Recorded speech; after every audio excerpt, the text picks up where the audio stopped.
Hello, everybody. Scott Golden here with the continuation of the World Class Championship Wrestling Review Series. We are the 25th of the month of October in 1986, finishing up a recent stadium show. Crusher Yurkov, otherwise known as Bam Bam Bigelow, against Brian Adias here. And again, this was a show where there was a lot of rain, so they didn't really do as much as they would normally do, or it looks like it rained earlier in the day. I don't exactly know where in the show it rained, but anyway, Bigelow, power here early, managed by Pretty Boy Larry Sharp. Sharp actually instrumental in training Bigelow and kind of bringing him around to teach him the ropes of the sport, so to speak. Back elbow, I still love his I Am Monster t-shirt. This is phenomenal to me. Just a really cool thing. I don't quite know why they went with the Crusher Yurkov name. It just doesn't have the same ring to it. But he hadn't found his way yet. Amazingly, Adias tries to hold on to the leg, tries to get an advantage any way he can, and we then see a drive to the back of the spine by Bigelow with some knees and other such offensive maneuvers. Certainly not a standout match here. Meant to get Bigelow over, meant to kind of get him ready for a larger deal in the wrestling world. He uses power and a big splash, among other things, heads to the top rope, and it's a big diving splash off the top as well, which was a big thing for a guy in this era, and gets the victory, quick victory. Then we see Fritz von Erich up next discussing refereeing the match of Abdullah the Butcher and Bruiser Brody inside a steel cage. This match was requested so that they could kind of settle their wars. Also, Mike Von Erich talks about taking on Spike Johnson. Von Erich still has such difficulty in expressing himself. He stumbles through the promo. He says he can handle it. He's big enough. He's smart enough. He's strong enough, whatever have you. But meanwhile, you're just really feeling for the kid. He feels, you can tell that he feels a little pressured to be back in the ring. Fritz said he was the one that requested Brody and Abdullah to be in the cage so he could handle it. He says this will settle it up. He also basically threatens to put his hands on Abdullah if needed.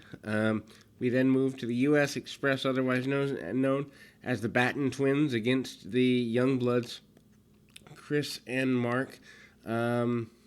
So basically, brothers at the very least. Hard match to call here because telling people apart is difficult, so I will do my best. But basically, very good tag team match. The match meant to pretty much put over both teams. They're struggling for tag teams here in the world-class territory near the end of 86.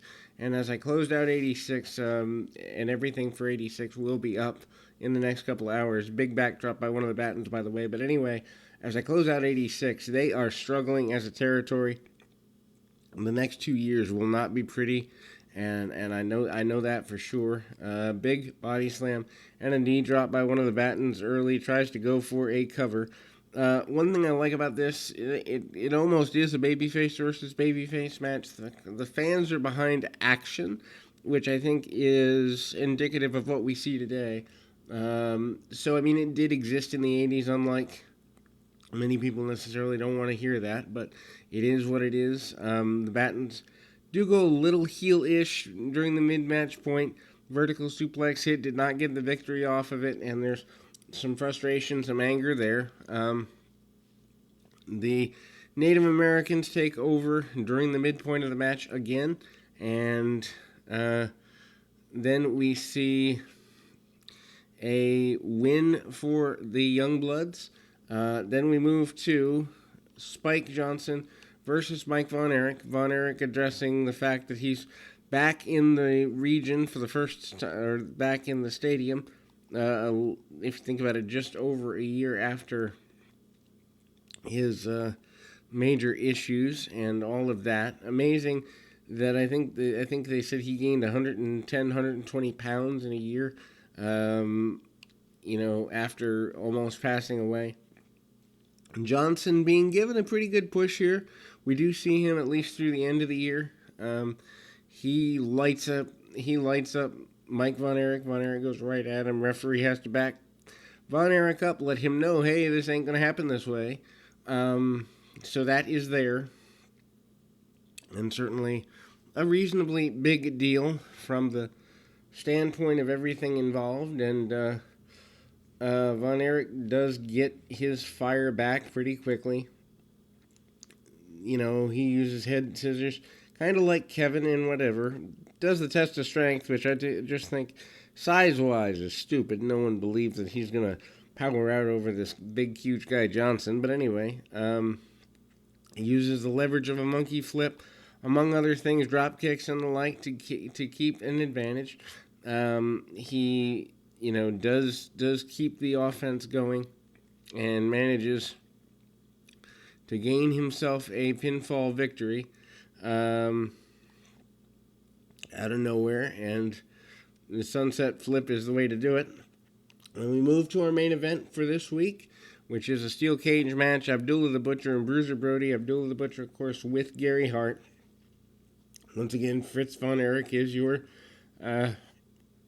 official, which, to this crowd is a big deal. Von Erich checks both men early in the contest, finds weapons on Abdullah the Butcher. Gary Hart holding a black towel / face covering over Abdullah before the match begins, so he doesn't jumpstart things. Meanwhile, Gary Hart stalking around on the outside of the cage. Fritz Von Erich warns both guys, keep it clean, and then they go. They only have about 8 or 9 minutes. A brawl breaks out. This is not going to be a technical masterpiece. Punches, kicks, and the like. Abdullah manages to take an early advantage using chokeholds and using the headbutts and the cage.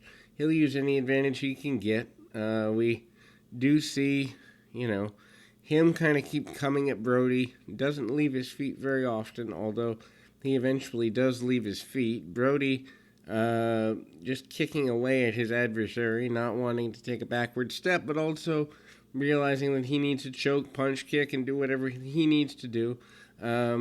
Chop from the ground by Abdullah. It's hard to watch Abdullah because I don't ever remember watching an Abdullah match where he doesn't look like he's struggling to get around. Anyway, Fritz and Abdullah square off a couple of times. And headbutts by Abdullah. Brody not busted open at this point. Brody is on the top of the top turnbuckle and hits a I guess you'd say a diving forearm shot, and then a kick right into the face of Abdullah. The fans are solidly behind this. Fritz Von Erich doesn't care one way or the other. We do see Gary Hart pass a weapon to Abdullah through the cage. Abdullah holding it behind his back. The camera work is phenomenal here to catch that whole process. Fritz catches him with it, and Abdullah strikes Fritz, which, as you can imagine, is not something the local crowd is a fan of. Fritz, a very elderly gentleman at this point, and Fritz goes in, grabs the weapon out of the hands of Abdullah, and breaks that open, breaks that up. And you see Abdullah almost daring Fritz to come at him. Abdullah and Fritz do square off a bit. There is blood on Abdullah, and then we do see Fritz take about 5 shots, knocking Abdullah down. Brody wanders over, gets the 1, 2, and the 3 count. So with an assist from Fritz Von Erich, obviously that will carry the issues with Gary Hart over and through, but that is the end of October. We'll be back with more right after this.